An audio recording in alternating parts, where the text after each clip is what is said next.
This is my new YouTube page called Slapaholic Productions, and my name is Adrian Perez. On this page, I'm going to be showing you guys how to do the composition, mixing, mastering, recording of a song, using all the different software, hardware I have. We're going to talk about it in detail as much as we can and show future and current producers or artists how to do everything simply and step by step. Remember to like, subscribe, and comment on the bottom. Hope you guys enjoy the video. Let's get started. We're going to be working with a sample beat today by Chaka Khan. I sampled it about a week ago, and I was actually just listening to music, going through different songs I had. I always like Chaka Khan, so I figured I'd try one of theirs, have kind of like an upbeat sound to it. So this is a song that I ended up choosing. I'll let you listen to it.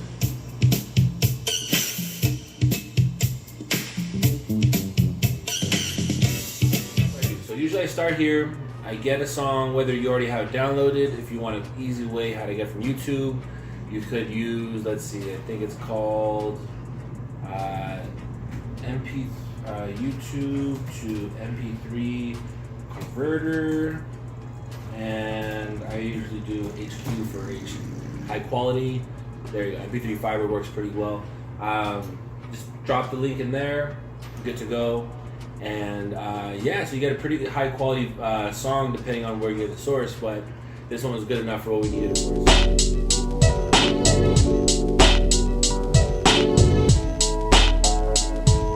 So what I did was I opened up Audacity, and Audacity is I use it to pretty much speed up, edit, slow down, mess with the pitch of any song I'm working on, especially samples, but you can use it for, anything. You put a drum kit in there, you'll be able to, chop it up and make it sound however you like it in here. So let's throw that in Audacity. This is how it looks. So with the wavelengths looking like that, I had to open it up so I can see everything, and and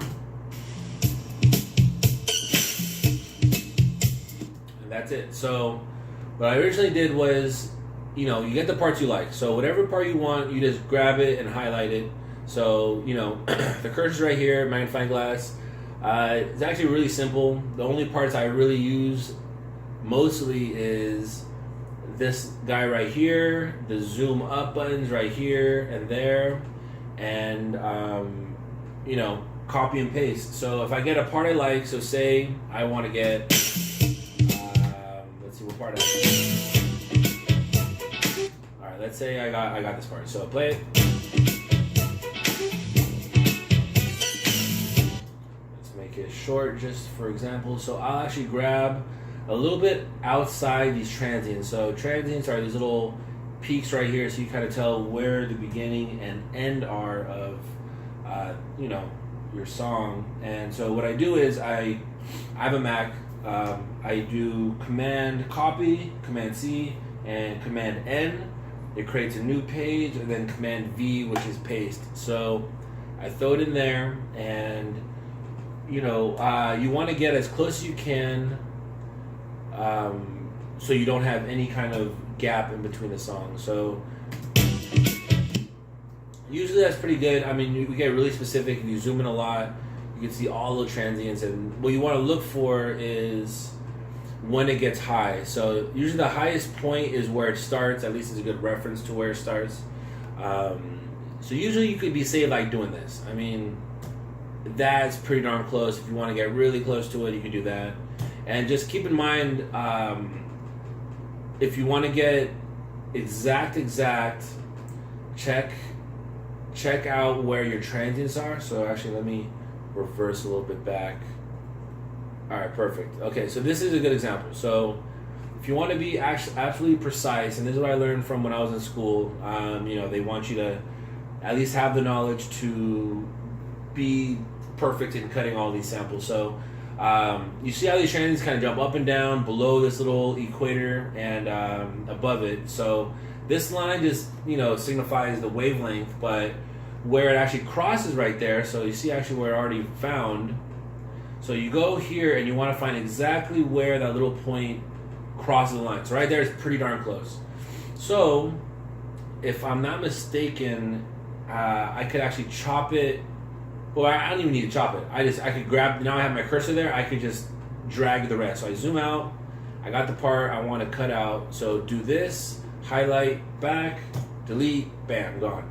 And there should be pretty much no clipping sound, there's no distortion. It should just be perfect. So that's the concept of it. If you're hypothetically start like here, or you cut it here, or you cut it here, there's a decent chance that there's gonna be a little tiny bit of distortion, a little bit of clipping, so it might not sound perfect. But it just depends how thorough you want to be. I think it's always better to be more thorough at the beginning than later on, because the more little parts you're not as precise with, it's going to end up being bad quality down the road. For the whole song, you want it to be the best quality, because once you make the raw files bad quality, you're not going to be able to repair it. So I ended up getting the song, and what I did was I ended up slowing down the song. And the way you slow down a song, and I'll just get a little part with some vocals so you could hear.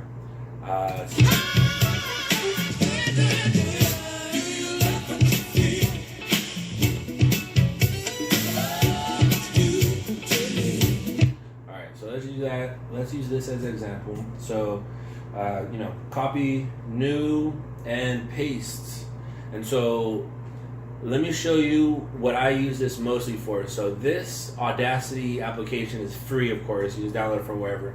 But it's very, very easy to speed up and slow down and mess with the pitches, which is, when you originally start sampling back in the day, when people used to originally start sampling, you would get it from a record player. You would be able to slow it down and speed up as you please, and it would convert into a computer. So, this is the same concept. You're literally grabbing a file, grabbing a song, and you're slowing it down, speeding it up as you like to make it sound however you like. There's no rules to saying it has to be a certain number, up or down, or pitch or whatever, because it is all numbers when you're changing everything. So let's see, change speed. So I think what I ended up doing was I slowed it down. Let's use 10 for example. I think I slowed it down a little bit more, a little bit less than that, but just as example. So slow it down. Cool. And then a little loop. So how to loop on Audacity is Command A and hold Shift and then hit play. Hit the space button and it'll play and it'll automatically loop. Because if you just hit spacebar, it's going to play once and it's be done. And you're going to want to use looping, because you want to hear if it exactly starts the beginning of the part of the song you want, where you want to make your first bar and then where the bar ends, so it's seamless. So when you're looping it, it'll sound clean. So this is what the new sped down version sounds like.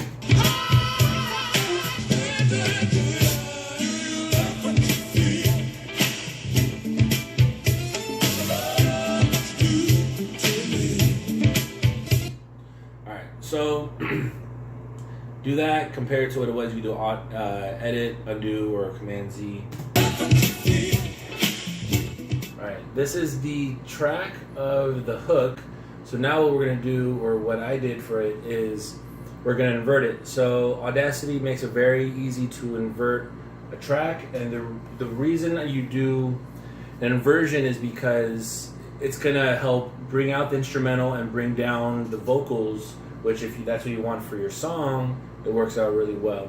So what we're going to do is we're going to go to the top here, bring it down, split track, and then we're going to click it again and make each of these new tracks mono, just like that. Cool. And then we're going to click right there, and we're going to go to Effect and Invert. So now if you listen to it,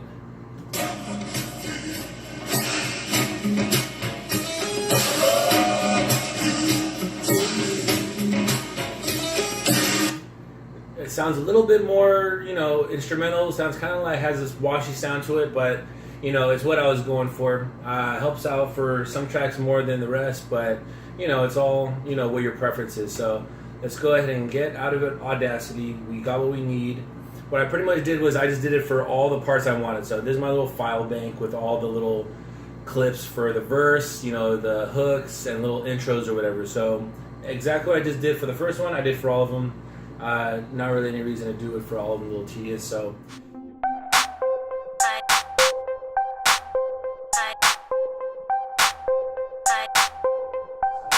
here we go. So now we're in Logic, and it's already imported into its own track. So here it is. Again.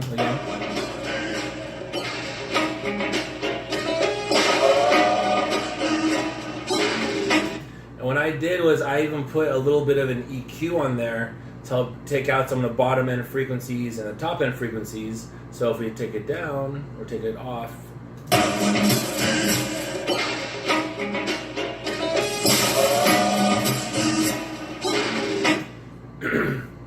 And the reason for this is, for me, when I put drums, I want it to be very crisp, and for you to hear the drums where the bottom end, if you leave it in the original song, it could either overlap, it could sound a little clashy, distorted, or it's just nice to have your own rhythm in there and not just use the original drums.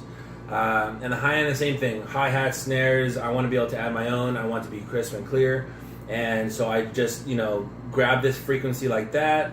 It was originally, 0, and I just dragged it. So with this little thing, you can just drag it like that, and you can put it wherever you like. So, just put it like however you like. And same thing for the high end. Grab this, and you could drag it along, and then, put it however you like. So, let's see. So the next thing I'm going to go over is I'll show you how I kind of did the intro. So I grabbed another part. I think what I did was I grabbed one of the verses and I made it an introduction. So I want to show you guys this too. It's a little detail. It's one of those things where it's not a big deal, but if you do it, it helps me a lot in the long run. So I'm doing command up and down to kind of bring it higher, make them smaller and bigger. So color coordinate everything. So when you make your tracks, you want to make sure you're color coordinating everything, because if you don't, what's going to happen is you're going to grab your hi-hats and you're going to try to bring it over somewhere else, and then it's just going to look like a duplicate, and you're not going to know what's what, and then you end up having drums in the wrong places, and same thing for all the vocals. So if you want to put a color to, click the actual track right here, and then you go to colors, and then you click your palette. So you can literally click any color you want, it'll change, and it'll make the whole track that color, which is nice. And then you go down to every different track and make a different color, and it'll help you keep organized. And it sounds a little tedious, but after you make your 8-bar loop or whatever, your 4-bar loop or whatever you make, get the color in early, because it'll help you keep organized. So what I did was I got this for my intro, and I know I put a little bit of a low pass automation, if I remember correctly.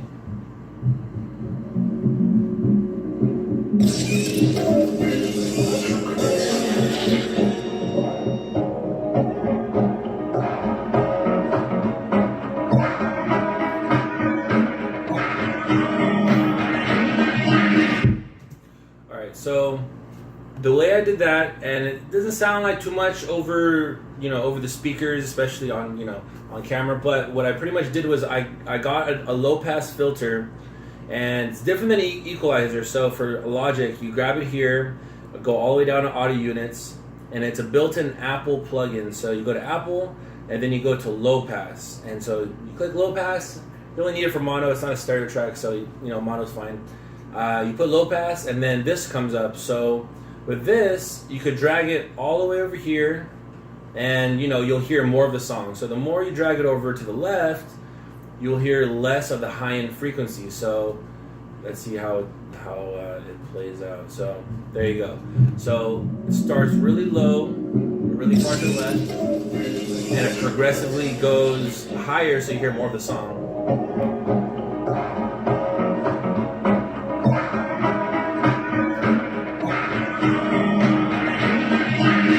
And it never actually goes to the very top. And the fact that it does it just kind of gives you a good introduction, and then it gives a good, kick when you finally do kick in with all the drums and everything. It sounds pretty nice. It's a nice lead up. So that's what I did for that. I have a little bit of a reverb on it, so for Logic, I like using the Space Designer. So just go to Reverb, Space Designer, and I like to make them stereo. It gives a good effect for reverb. I end up clicking, let's see, I use the small space, the room, and I use nice room. So when you do a reverb effect right here is where you can kind of control how much reverb you want, you know, compared to, let's see, so this is max, very airy, very cloudy. Compared to with nothing, it's just dry. You know, there's no reverb at all. So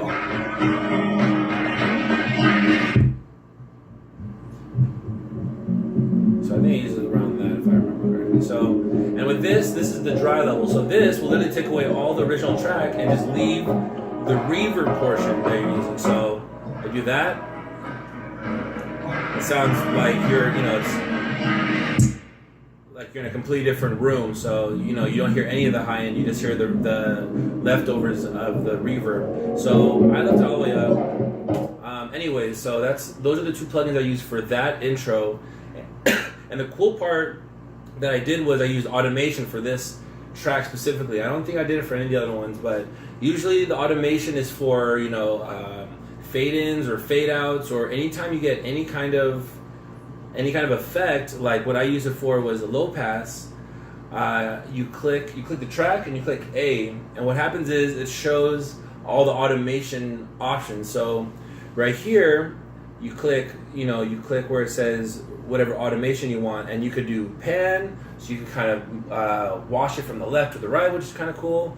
Volume, which is good for fade-ins and fade-outs, and then whatever other plugin you have right here. So for mine, I use the low pass and I use cutoff frequency. So with that, you literally have a little, you know, little dots, little grids, I guess, and you click it and it makes a little dot. So, you know, when you do that, you can really control on how high you want the plugin to change. So for mine, I went from, you know, for the low pass, from pretty much, you know, no frequencies there, just the low end, and you progressively go higher, and you can go all the way high, you know, as high as you like to bring it all the way back. And it gives kind of that cool little, you know, behind the scene washed out sound, which helps for introduction. So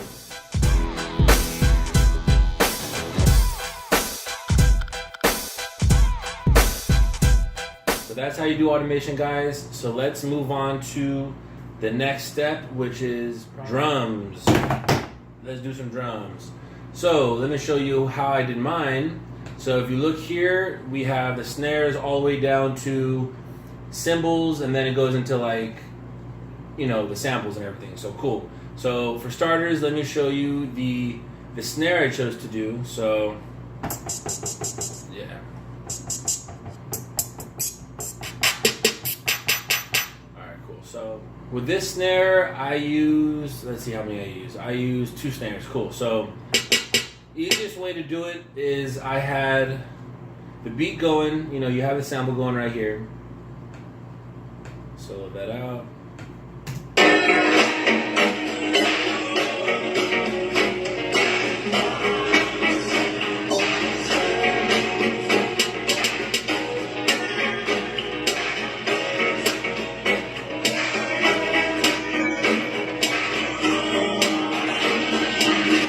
Alright, so as you can hear, it's not even that loud. It's actually just pretty straightforward.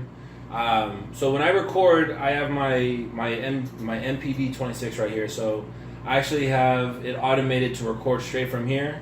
When you want to do recording, you can either do this way, and it'll just start recording, which is fine. This way is a little bit quicker, so I actually just hit record on here, and it does automatically, especially when you're doing drums pretty consistently. The way you do it, I'll show you really quick. Go to Logic Pro X. You're going to go to Key Commands and Edit. Yeah. And then you're going to choose the commands you want to do. So for me, I did record, and you're going to hit Learn New Assignment. When you hit Learn New Assignment, it's going to go blue. The button's going to go blue. You hit whatever button you want it to perform, and then, you know, it assigns itself.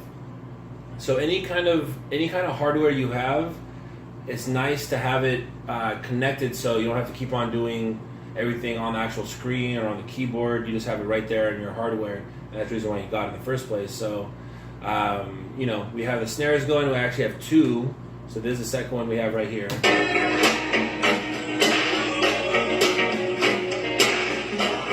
And I had two layered, so if you could see right here at the bottom, I have one a little bit pan to the right and one a little bit pan to the left, and it gives a good sound to it. It sounds more whole. Instead of just having one really loud, obnoxious, you have two that are different snares that sound good together. So, you know, together,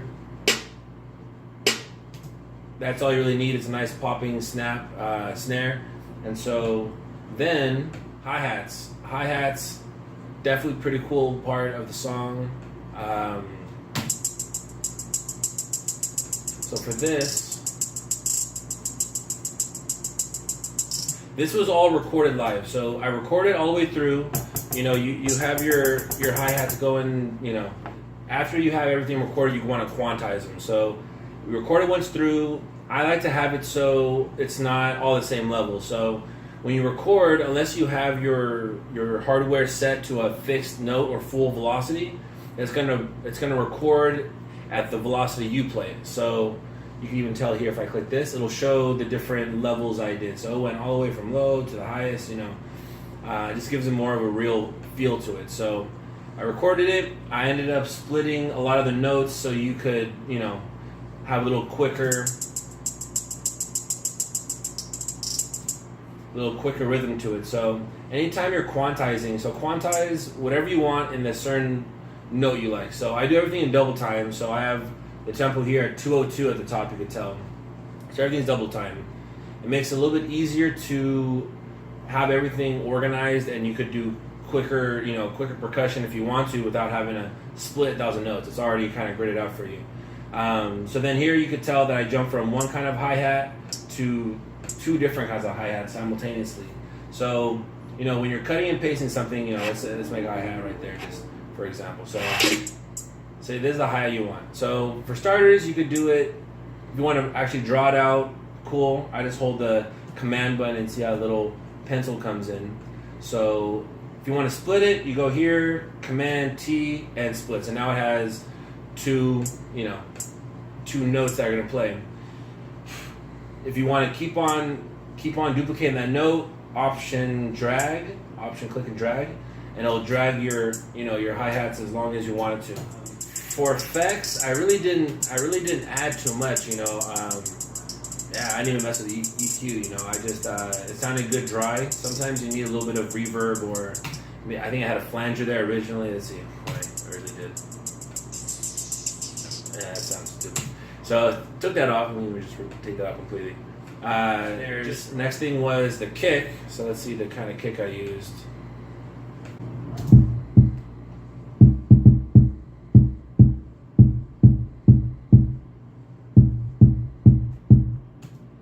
Cool.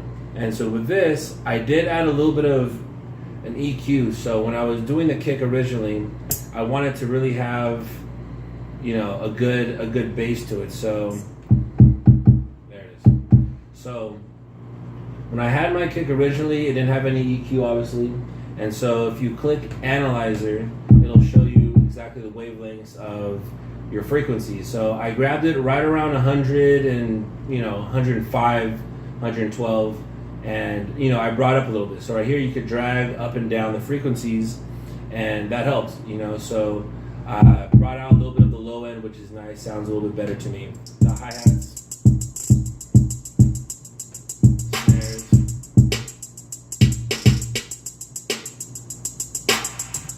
And then with the bass, so this is the bass that I always go with. So this is a great bass for bass lines. It's a great bass for kind of doing like an 808 effect and a hook, and it comes in hard. So listen to this.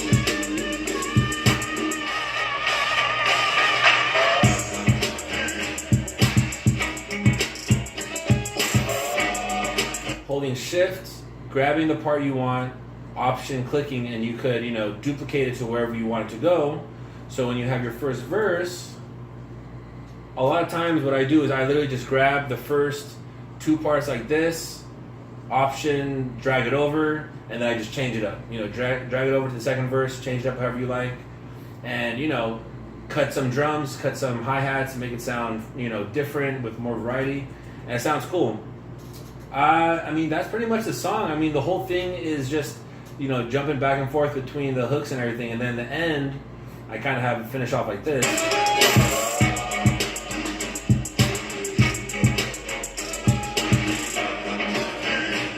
You know, kind of smooth right out. It just has the hook played with no drums, which I always like that kind of effect. At the very end right here, I added one last sample, and this sample, it didn't quite match up with the tempo and the time that I was working with, so I kind of just let it play on its own.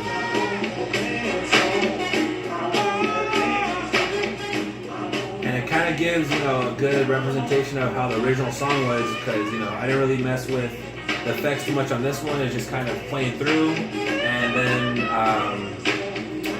I had it fade out. So you hit A, and then look how I did that. You know, originally I had it like this, just kind of drag it out so it sounds nice and faded out clean, and then the song ends, and bada bing, bada boom. Hit A to take off the zoom or take off the fade in, and then this part is important. So anytime you finish your song and you want to make sure the whole thing bounces, Command A, it'll grab every single you know, instrument and grid you just created, go to the top here, right click or option click, and put set locators by regions. Cool, and it'll go all the way to the very end of what I just did. So from the very beginning to the very end, the whole thing is there. If you want to add a little bit extra, you know, this is how the song is at end. So I don't know if you want it to be an abrupt stop or kind of gradual stop, but that's pretty much it. So yeah, there's the song, Summertime in Oakland. Remember to like, subscribe, comment, or on anything that you have questions about that you want me to cover in the next video. I'm gonna be having a next, you know, probably a video or 2 every week. I'm gonna try consistently to keep 1 or 2 videos every week. Different beats I made, covering different topics. This is Slapaholic Productions, and we'll tune in next time for another video. Adios.